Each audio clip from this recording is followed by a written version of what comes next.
Oke, Assalamualaikum warahmatullahi wabarakatuh.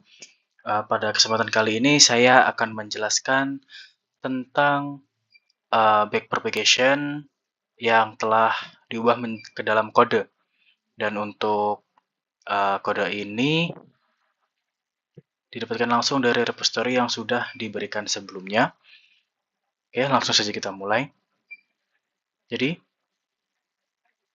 untuk membangun sebuah model deep learning untuk memprediksi penyakit jantung, pertama kita mengimpor library terlebih dahulu, yaitu ada TensorFlow, kemudian kita menggunakan keras, ada NumPy, Pandas, dan juga Matplotlib.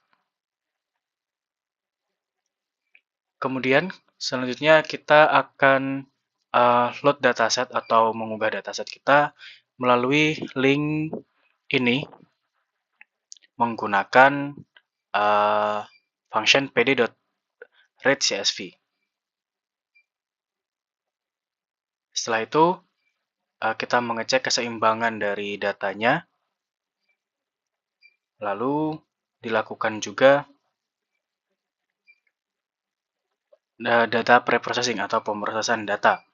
Data preprocessing ini dilakukan karena seringkali data yang kita temui di lapangan atau di dunia nyata itu berantakan. Jadi kita perlu melakukan pemrosesan atau preprocessing dengan memisahkan nama-nama kolom menjadi dua bagian, yaitu kolom yang memiliki variabel kategorikal dan juga numerikal.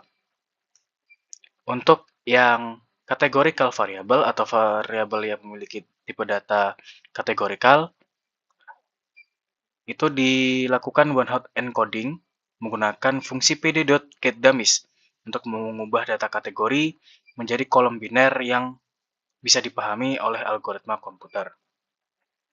Setelah itu, dilakukan pembagian data menjadi 80% training set dan juga 20% training set sebelum dilakukan standarisasi pada variabel dengan tipe data numerikal.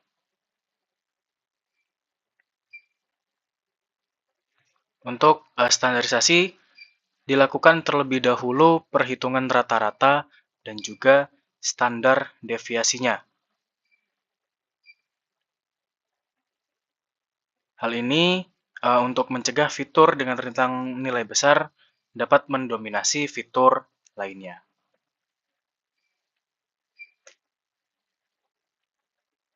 Kemudian, setelah dilakukan standarisasi, maka dilakukan juga yang namanya converting atau merubah data frame yang sebelumnya menjadi NumPy arrays. Setelah itu,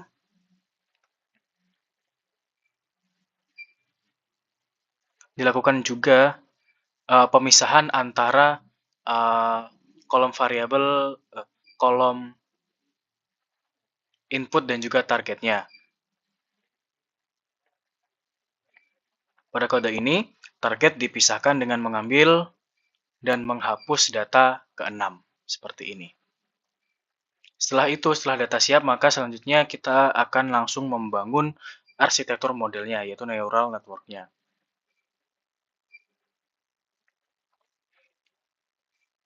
Kita membangun model ini menggunakan functional API dari keras.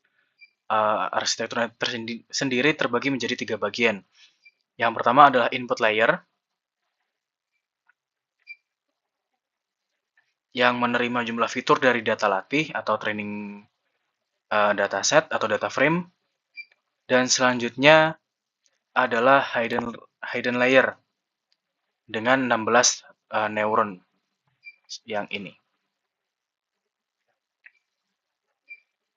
Dengan fungsi aktivasi ReLU untuk mempelajari pola yang nonlinear. Dan yang terakhir adalah sebuah output layer dengan 1 neuron dan fungsi aktivasi sigmoid. Fungsi aktivasi sigmoid ini akan mengubah output menjadi probabilitas antara 0 hingga 1 untuk klasifikasi data biner kita. Setelah itu,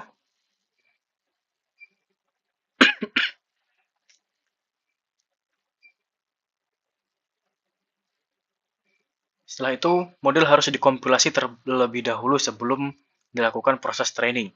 Kita menggunakan optimizer yang berjenis atau bernama Adam Optimizer.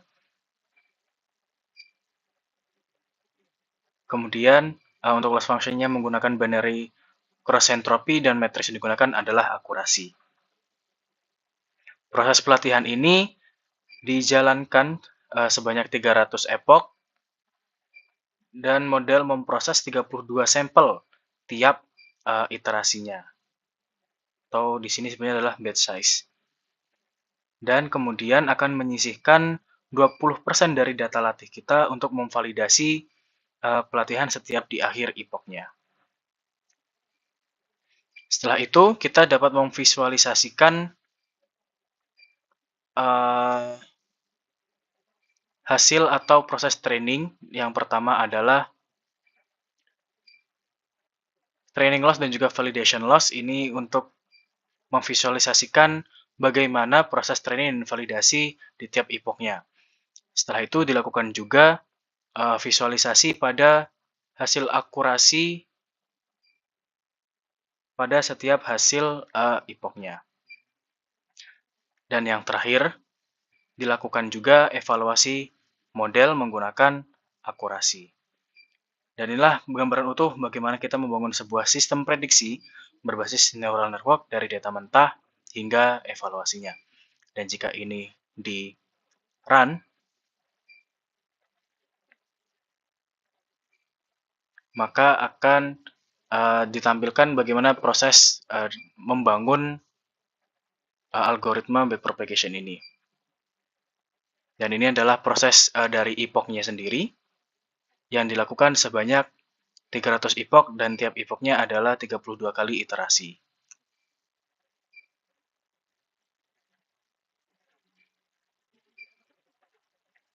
Dan di tiap epoch ini juga ditampilkan bagaimana akurasi loss dan juga value akurasi dan juga value loss-nya.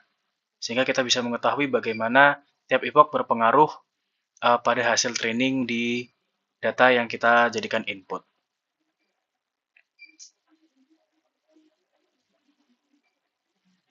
Setelah selesai training, maka dapat dilihat juga visualisasi dari hasil training dan validation loss-nya di tiap epoch, dan juga training dan validation akurasi di tiap epoch-nya. Dan yang terakhir, kita juga dapat mengetahui bagaimana akurasi akhir dan juga value loss-nya. Terima kasih. Sekian dari saya. Wassalamualaikum warahmatullahi wabarakatuh.